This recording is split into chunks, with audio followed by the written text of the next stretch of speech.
Salut, bienvenue dans une nouvelle vidéo. La pierre occidentale, qui fait partie du mur occidental de Jérusalem en Israël, est l'une des plus grandes pierres de construction jamais utilisées dans la construction.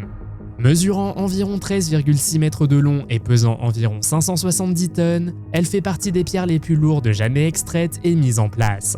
La pierre occidentale fait partie du mur occidental, également connu sous le nom de mur des Lamentations ou Kotel, qui serait un vestige du deuxième temple, détruit par les Romains en 70 de notre ère. Construite sous le règne d'Hérode le Grand au 1er siècle avant notre ère, les pierres massives ont été taillées, transportées et assemblées sans l'utilisation de machines modernes. Aujourd'hui, les visiteurs placent souvent des prières ou des souhaits écrits dans les crevasses du mur, croyant que leurs prières parviendront à Dieu. Vous êtes nouveau sur la chaîne? N'hésitez pas à vous abonner, à cliquer sur la cloche pour activer les notifications et à laisser un pouce vers le haut pour nous soutenir. Près de la côte nord du Qatar se trouve le site des gravures rupestres d'Al-Jassasiyah, connu pour sa vaste collection de pétroglyphes gravés dans la roche. Les gravures représentent la vie humaine, des bateaux, des animaux et des symboles et marques mystérieux qui n'ont pas encore été déchiffrés.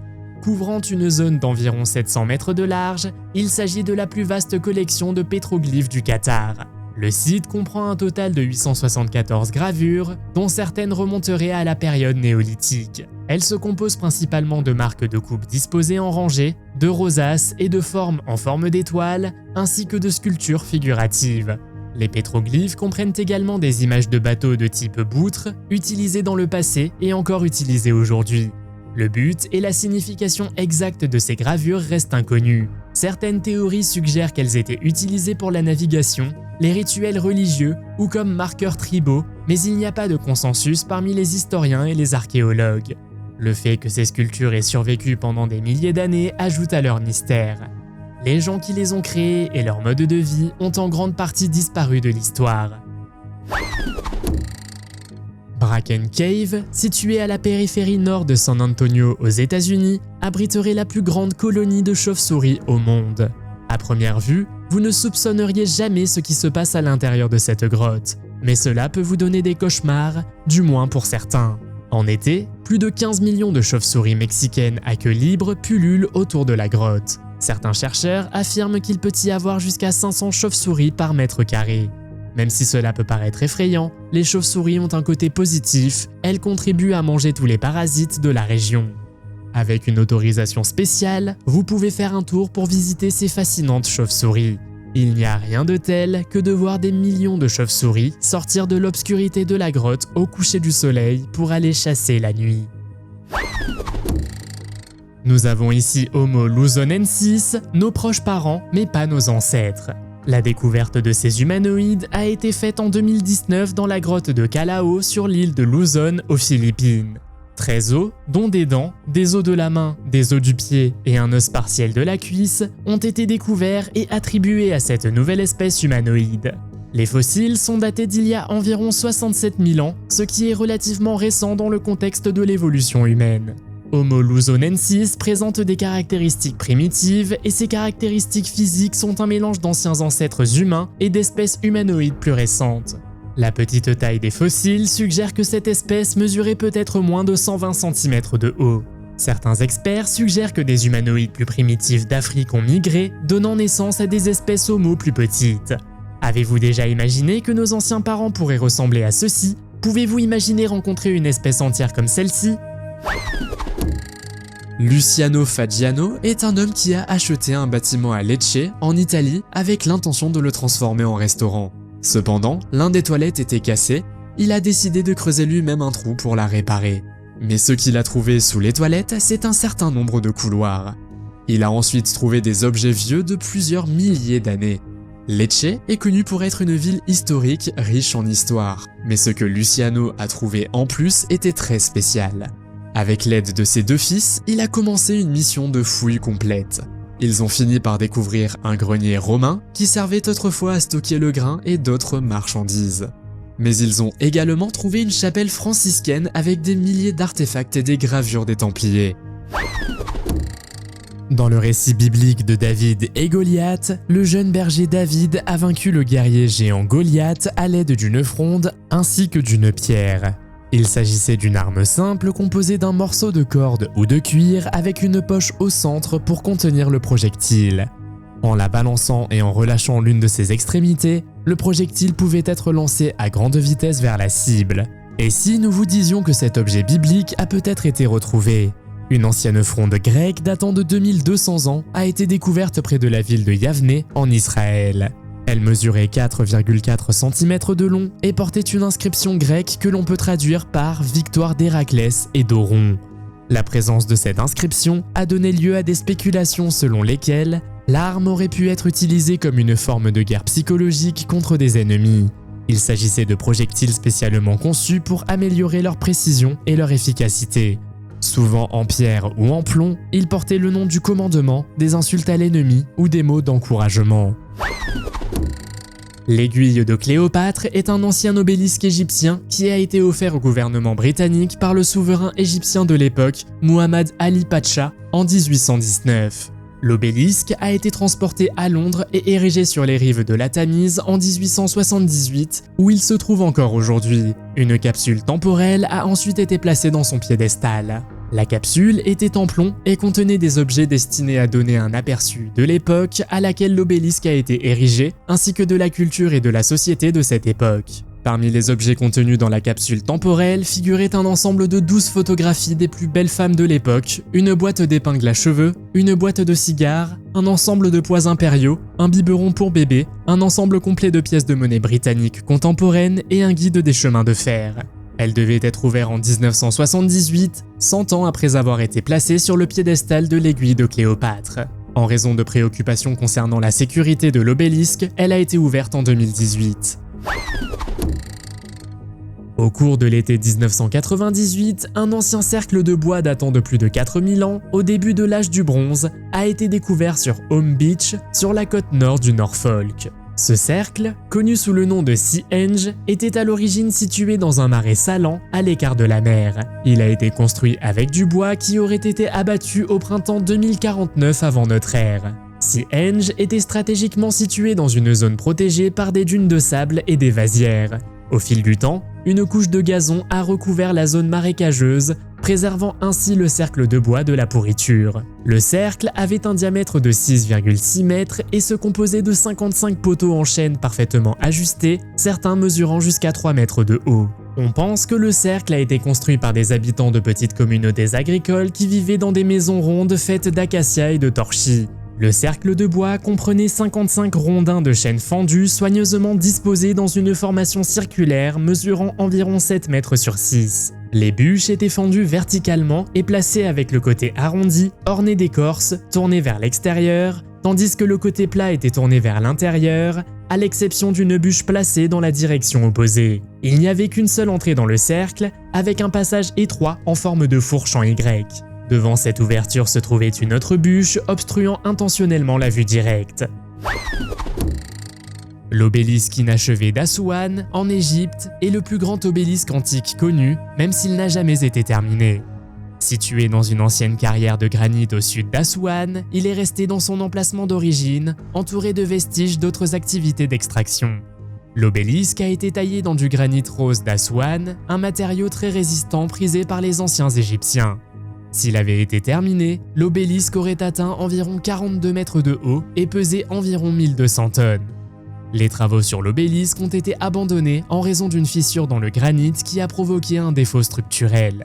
L'obélisque reste dans son état inachevé, avec des marques d'outils et des lignes de couleur ocre encore visibles, offrant un aperçu des techniques utilisées par les ouvriers de l'Antiquité. Au plus profond de la nécropole thébaine, sur la rive ouest du Nil, se trouve un ancien tombeau qui ressemble de façon frappante au tombeau mythique d'Osiris. Ce site remonte au Nouvel Empire égyptien, une époque importante allant du XVIe siècle avant Jésus-Christ au XIe siècle avant Jésus-Christ. Durant cette période, sous le règne des 18e, 19e et 20e dynasties, ce lieu sacré servait de lieu de repos final aux personnes de plus haut rang, y compris les prêtres et les fonctionnaires. Le tombeau d'Osiris remonte probablement à la 25e ou 26e dynastie d'Égypte.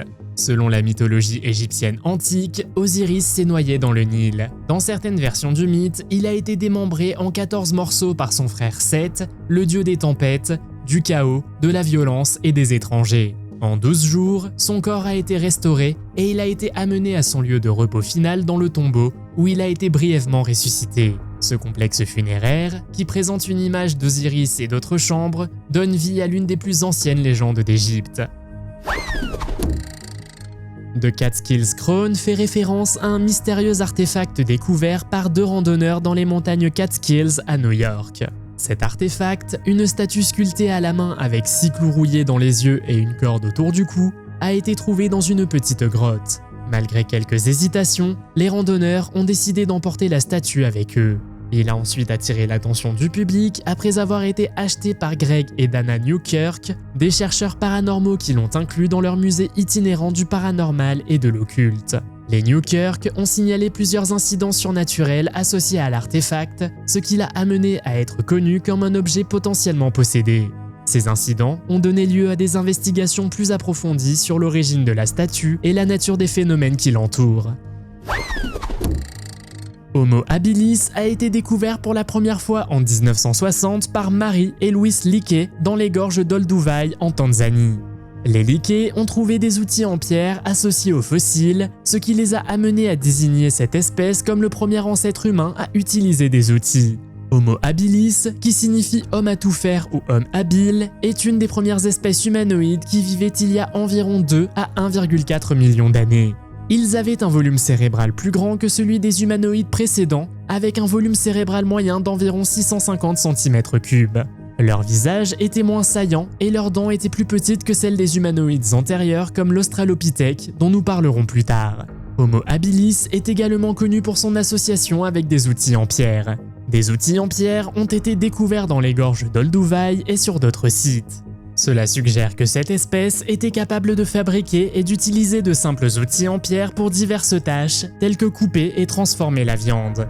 En 2022, une mâchoire trouvée sur le site de recherche de Lady Geraru en Éthiopie a été identifiée comme étant peut-être le plus ancien spécimen connu, attribué à Homo habilis. Ce spécimen, daté d'environ 2,8 millions d'années, présente un mélange de caractéristiques primitives et comble le fossé entre les Australopithèques et les espèces Homo ultérieures. Les wallabies sont des marsupiaux qui ressemblent à des kangourous et que l'on trouve généralement en Australie et en Tasmanie. Ce qui n'a pas de sens, c'est que la population de wallabies sauvages a été mystérieusement trouvée sur l'île de Man, au milieu de la mer d'Irlande. Ici, les wallabies n'ont pas de prédateurs naturels et peuvent manger en toute tranquillité et remplir leur estomac d'herbe. Dans le passé, cette population étrange et mal placée restait dans le nord de l'île. Mais depuis peu, on commence à les trouver dans le sud. La question est de savoir comment ils ont atterri sur cette île.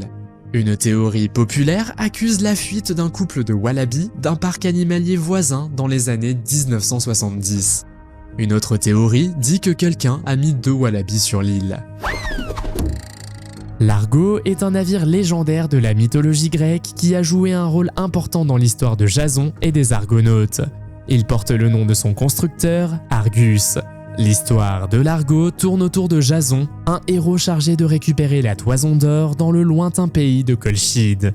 Pour accomplir cette tâche, Jason a réuni un groupe de héros habiles et aventureux, les Argonautes. Ils embarquent pour un voyage à bord de l'Argo, qui devient leur moyen de transport et l'élément central de leur quête. Le navire a été construit par Argus, le fils du dieu Arestor, sous la direction de la déesse Athéna. Il était construit en bois provenant de la forêt sacrée de Dodone et possédait des qualités exceptionnelles telles que la vitesse et la durabilité. Ce grand navire était doté de plusieurs rames et d'un seul mât avec une grande voile carrée. La proue était ornée d'une figure de proue caractéristique, souvent représentée par une tête de bélier, et la poupe était ornée d'une sculpture de la déesse Héra. L'équipage était composé des Argonautes, un groupe d'individus héroïques choisis par Jason pour l'accompagner. Parmi les Argonautes les plus célèbres, on peut citer Héraclès, Hercule, Orphée, Castor et Pollux, les Dioscourois, et bien d'autres encore. En 2017, les restaurateurs d'une statue de Jésus-Christ du XVIIIe siècle dans la ville de Sotillo de la Ribera en Espagne ont découvert un document caché. Le document a été écrit par Joaquín Minguez, un chapelain de la cathédrale de Burgo de Osma à l'époque. Ce document, une note manuscrite, a été soigneusement placé dans la partie évidée des fesses de la statue. Bien qu'il ne s'agisse pas d'une capsule temporelle traditionnelle, il remplit une fonction similaire en préservant un instantané de l'époque à laquelle il a été écrit. La note est datée de 1777, ce qui signifie qu'elle avait plus de 200 ans lorsqu'elle a été trouvée. Elle contenait des informations détaillées sur cette période, notamment des données politiques, religieuses et sociales. Joaquín parle des maladies courantes, des jeux populaires et des questions agricoles. Il a mentionné que le typhus et la malaria étaient des maladies courantes à l'époque et que les jeux de cartes et de balles étaient des passe-temps courants. L'aumônier décrit également la statue elle-même, précisant qu'elle a été réalisée par Manuel Ball, un homme qui a fabriqué d'autres statues en bois pour les églises de la région. Le document fournissait un compte-rendu détaillé de la vie espagnole au XVIIIe siècle, et le rêve de Joaquín s'est réalisé lorsque le document a été découvert lors de la restauration de la statue. Dans la Pologne post-médiévale, les gens croyaient que les âmes de ceux qui mouraient prématurément, par exemple à cause d'une épidémie ou avant d'être baptisés, pouvaient être sensibles aux forces surnaturelles. Pour empêcher ces forces de se manifester, des mesures spéciales ont été prises lors de leurs funérailles. En juillet 2023, des archéologues ont découvert quelque chose d'unique dans un cimetière du XVIIe siècle, près du village de Pień, en Pologne. Ils ont découvert les restes d'un enfant, dont le sexe est inconnu, enterré d'une manière caractéristique du style anti-vampire de l'époque. L'enfant a été enterré face contre terre, avec un cadenas placé près de ses pieds. Cette découverte faisait suite à une fouille similaire en 2022 où le corps d'une jeune femme avait été retrouvé enterré avec un cadenas, cette fois-ci près de son orteil. Le but de ces mesures était d'empêcher les vampires ou autres créatures mortes vivantes de se réveiller. De telles sépultures spéciales remontent au début du Moyen-Âge et ont été découvertes dans diverses régions comme la Slovaquie, la Hongrie, l'Autriche et la Roumanie. Gornaïa la Choria, également connue sous le nom de Choria des montagnes, est une région du sud de la Sibérie en Russie, à l'est des montagnes de l'Altaï. Connue pour sa beauté naturelle, la région est parfois appelée la Suisse sibérienne. Les formations rocheuses connues sous le nom de Gornaïa la Choria se trouvent sur le mont Kouilium, qui culmine à 1203 mètres. Certains des plus gros blocs de pierre de ce complexe mégalithique pèseraient entre 3000 et 4000 tonnes. Cependant, on ne sait toujours pas si ces structures sont des formations artificielles ou naturelles. La découverte de ces mégalithes a suscité un intérêt et soulevé des questions sur l'histoire et les capacités des civilisations anciennes. Certains chercheurs pensent que ces mégalithes remettent en question notre compréhension des capacités humaines dans l'Antiquité et pourraient indiquer l'existence de civilisations perdues. Les crânes néolithiques de Jéricho sont un ensemble de crânes humains recouverts de couches de plâtre. Ces crânes ont été découverts lors de fouilles archéologiques sur le site de Tel es-Sultan, près de la ville actuelle de Jéricho, en Cisjordanie. On estime qu'ils ont environ 9500 ans, ce qui en fait l'un des plus anciens exemples de crânes plâtrés jamais découverts. Les crânes plâtrés faisaient partie des pratiques funéraires des habitants de Jéricho, datant d'environ 8500 avant Jésus-Christ à 4300 avant Jésus-Christ.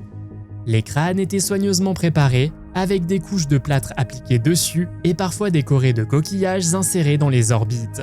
Le but et la signification du plâtrage des crânes ne sont pas entièrement compris, mais on pense qu'ils sont liés au culte des ancêtres et aux pratiques rituelles. Des crânes en plâtre similaires ont été découverts sur d'autres sites néolithiques de la région, comme Ain Ghazal en Jordanie et Kfar HaOresh en Israël. Christian Lascu est un spéléologue aventureux qui a fait une découverte remarquable en 1986 dans la région de Dobrogea en Roumanie. Au cours de sa randonnée, il est tombé sur l'ouverture d'une grotte fermée au monde extérieur depuis plus de 5,5 millions d'années. Cette grotte s'appelait Movile Cave et s'est avérée être l'un des endroits les plus toxiques de la planète. La grotte Movile est unique car son écosystème est basé sur la chimiosynthèse, ce qui signifie que les organismes peuvent survivre ici sans lumière du soleil.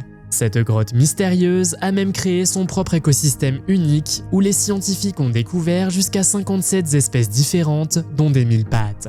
Bien qu'il s'agisse d'un lieu extraordinairement fascinant, la grotte de Movile est si toxique que les équipes de chercheurs ne peuvent y rester que 3 heures maximum. La prudence est donc de mise en raison de l'extrême toxicité de l'environnement. Les Denisoviens ont été découverts en 2010 lorsqu'un fragment d'os de doigt et une dent ont été découverts dans la grotte de Denisova en Sibérie, en Russie. Ces restes ont été initialement identifiés comme appartenant à une espèce humanoïde jusqu'alors inconnue. Les Denisoviens partagent un ancêtre commun avec les Néandertaliens et les humains modernes, probablement Homo heidelbergensis, dont nous parlerons plus tard. Les Denisoviens habitaient probablement une vaste zone géographique, de la Sibérie à l'Asie du Sud-Est, au cours de la dernière période glaciaire. La présence de leur ADN dans les génomes des populations contemporaines, notamment en Asie de l'Est et du Sud-Est, indique un croisement entre cette espèce et les premiers humains modernes. L'analyse de ceux-ci a révélé la présence de leur ADN dans diverses populations, notamment celles de Papouasie-Nouvelle-Guinée, d'Australie et d'autres régions d'Asie du Sud-Est. Les scientifiques pensent que ce métissage s'est probablement produit il y a des dizaines de milliers d'années. Cependant, des recherches récentes ont apporté de nouvelles informations sur l'héritage génétique de cette espèce humanoïde. Par exemple, une étude de 2022 a montré que les Denisoviens se sont croisés avec les humains modernes en Nouvelle-Guinée jusqu'à il y a au moins 30 000 ans, peut-être aussi récemment qu'il y a 15 000 ans.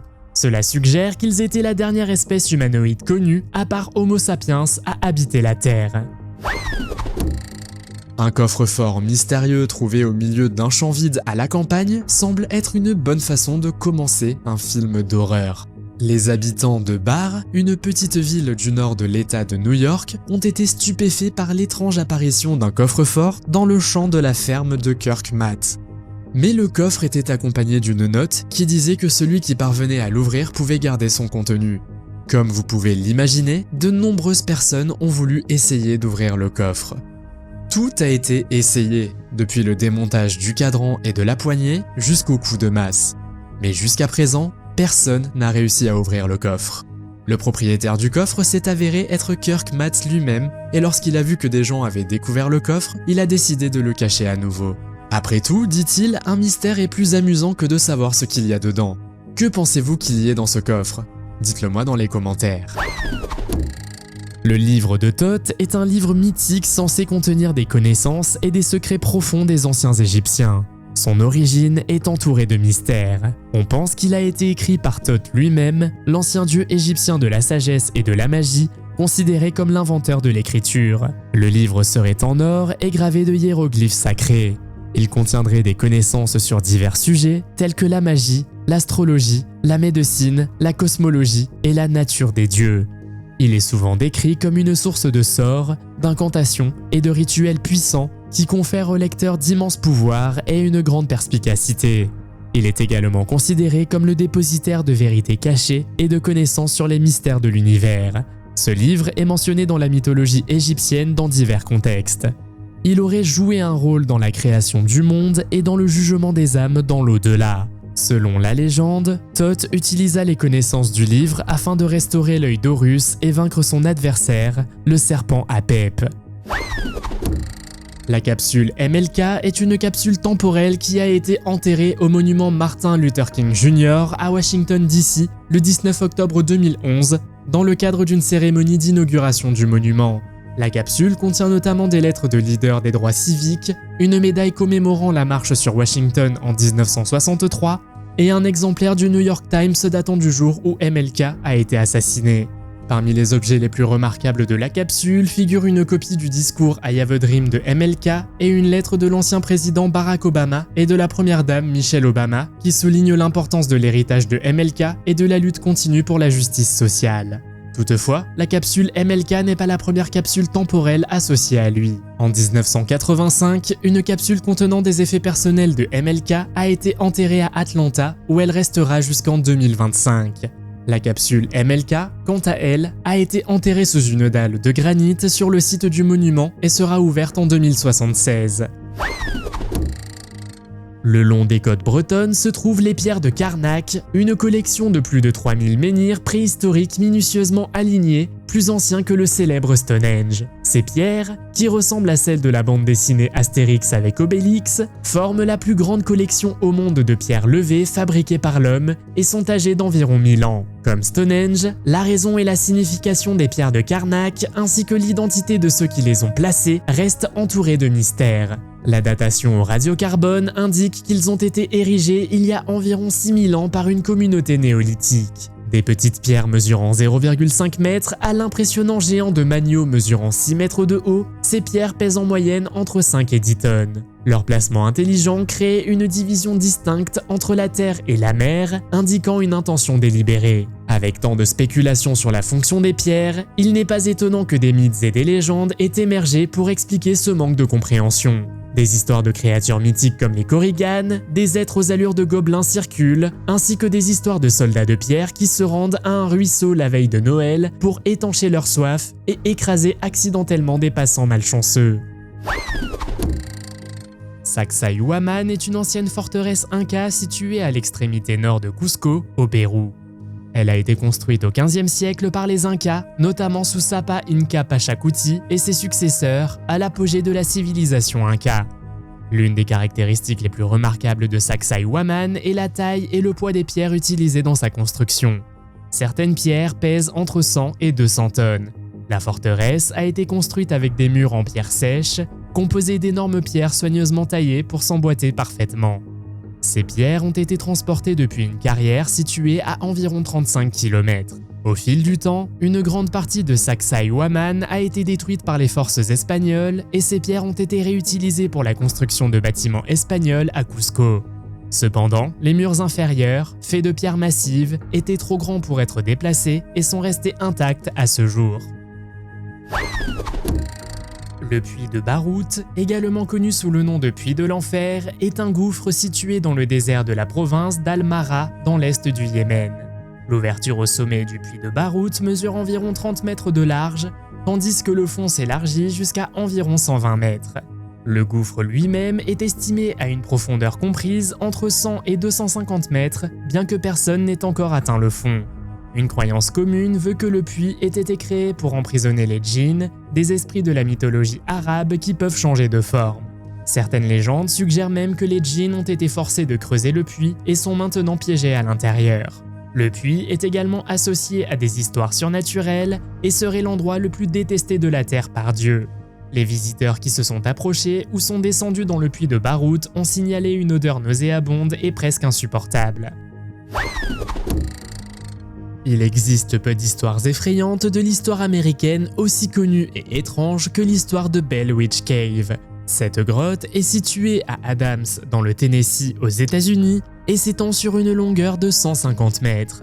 Pour beaucoup, l'idée d'entrer dans cette grotte fait froid dans le dos. La raison en est son lien avec la Bell Witch, un fantôme qui appartiendrait à une femme nommée Kate Batts. La grotte est située sur les terres de la famille Bell, qui affirme être hantée par ce fantôme depuis des années. La sorcière Bell les empêchait de dormir la nuit, et selon l'histoire, John Bell, le chef de famille, aurait été empoisonné par le fantôme. Même le président américain Andrew Jackson a tenté un jour de passer une nuit dans la ferme familiale Bell, mais il n'a pas tenu longtemps. Ardipithecus ramidus, communément appelé Hardy, était une ancienne espèce humanoïde qui vivait il y a environ 4,4 millions d'années. La découverte d'Hardy a été faite dans la région Afar en Éthiopie en 1994 par une équipe internationale de scientifiques dirigée par le paléoanthropologue Tim White. Les fossiles d'Hardy ont été découverts dans un état remarquablement fragile et fragmenté, nécessitant des fouilles et une reconstruction minutieuse. On estime qu'il a environ 4,4 millions d'années, ce qui en fait l'un des fossiles humanoïdes les plus anciens et les plus importants jamais découverts. Les restes fossiles comprennent des fragments de crâne, de dents, de mains, de pieds et d'autres éléments squelettiques. L'analyse d'Hardy a révélé un petit cerveau, un visage saillant et un gros orteil saisissant, indiquant des adaptations à la fois pour grimper aux arbres et pour se déplacer. Les caractéristiques squelettiques fournissent également des informations précieuses sur l'évolution de la marche debout. Même si Hardy possédait des adaptations pour grimper aux arbres, il présentait également des caractéristiques associées à la marche verticale, comme un pied plus flexible et un bassin permettant une plus grande amplitude de mouvement. Les chercheurs pensent qu'il vivait dans un environnement boisé, ce qui peut être déduit des restes fossilisés de plantes et d'animaux dans les mêmes couches géologiques. Cela suggère que les premiers humanoïdes comme Hardy habitaient divers habitats, contredisant l'idée selon laquelle l'évolution de la marche debout était uniquement motivée par une transition vers des environnements de savane ouverts. Il existe plusieurs forts dans le monde. Mais le dernier endroit où l'on s'attend à trouver un fort est au milieu de l'océan, à environ 20 mètres au-dessus de l'eau. Cela a dû faire peur à quelques marins de nuit. Le fort Boyard, comme on l'appelle, a été inventé par Louis XIV, qui a été roi de France de 1654 à 1715. Quelques 150 ans plus tard, Napoléon Bonaparte a fait de cette vision une réalité. Napoléon a fini par le faire construire pour protéger les côtes françaises des Anglais. Vous pouvez imaginer que lorsqu'ils ont commencé la construction en 1801, la logistique s'est avérée impossible. La construction du fort a également été interrompue pendant près de 30 ans tant que la Royal Navy britannique constitue toujours une menace majeure. Finalement, la construction du fort Boyard s'est officiellement terminée en 1857. En 1871, il était encore temporairement utilisé comme prison. Et aujourd'hui, seule une visite du fort est possible. Dans les années 1980, le fort a été choisi comme lieu de tournage d'un jeu télévisé intitulé Les Clés de Fort Boyard. Cependant, il est strictement interdit de visiter l'intérieur. Selon le mythe, Pandore fut la première femme créée par les dieux. Zeus, le roi des dieux, offrit une boîte à Pandore, mais l'avertit de ne jamais l'ouvrir. Cependant, Pandore n'a pas pu résister à sa curiosité et a ouvert la boîte, déclenchant des troubles et des malheurs dans le monde. Ces problèmes comprenaient des maladies, des fléaux, des chagrins et diverses formes de souffrance humaine. Lorsque Pandore réalisa rapidement son erreur et tenta de refermer la boîte, il ne resta qu'une seule chose à l'intérieur, l'espoir. L'histoire de la boîte de Pandore est souvent interprétée comme une mise en garde contre les conséquences de la curiosité et l'existence du mal dans le monde. Si cette boîte était retrouvée, oseriez-vous l'ouvrir? Faites-le moi savoir dans les commentaires. Si jamais les humains sont complètement anéantis, il y a une solution de secours. L'Immortality Drive est une capsule temporelle contenant une sélection d'échantillons d'ADN humain qui a été lancée dans l'espace le 21 octobre 2008 dans le cadre d'une initiative commerciale du DNA Select Group. La capsule a été fixée à l'extérieur de la Station Spatiale Internationale où elle est restée jusqu'en 2011, date à laquelle elle a été ramenée sur Terre. Le disque d'immortalité est conçu comme une représentation symbolique de l'humanité et contient de l'ADN et des messages provenant d'un groupe diversifié de personnes, dont le physicien Stephen Hawking, l'humoriste Stephen Colbert et plusieurs autres personnalités du monde de la science, de la politique et du divertissement. L'idée derrière le disque de l'immortalité était de permettre aux générations futures d'en apprendre davantage sur la biologie et la culture humaine, et éventuellement d'utiliser les échantillons d'ADN pour cloner des humains ou créer d'autres organismes génétiquement modifiés. Sur la rive droite du Danube, là où l'ancienne ville de Petrovaradin rencontre la ville animée de Novi Sad en Serbie, se dresse l'imposante forteresse de Petrovaradin. La construction de cette forteresse a commencé en 1692 et a immédiatement démontré son importance en tant que place forte stratégique cruciale tout au long de l'histoire. Sous la forteresse se trouve un labyrinthe de galeries militaires souterraines, souvent appelées catacombes. Ce réseau de tunnels s'étend sur environ 16 km et comporte 4 niveaux. Dans ces passages souterrains, vous pourrez découvrir divers artefacts et symboles ornant les murs, dont la reconnaissable croix de Malte. Remarquablement, l'expression énigmatique Ipam Miam se trouve parmi les inscriptions énigmatiques, associées aux alchimistes ainsi qu'aux francs-maçons.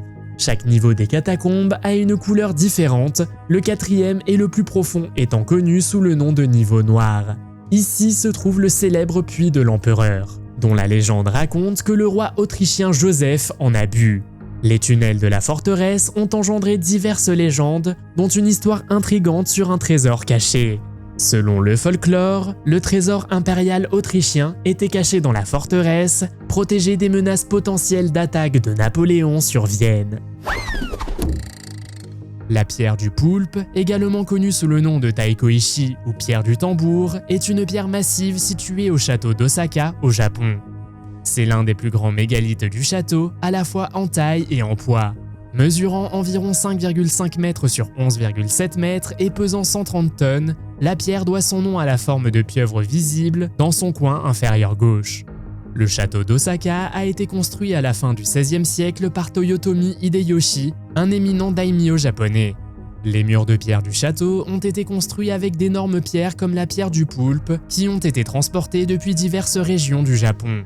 Située près de la porte Sakura, l'une des entrées du palais, la pierre du poulpe fait partie des murs de pierre entourant le château.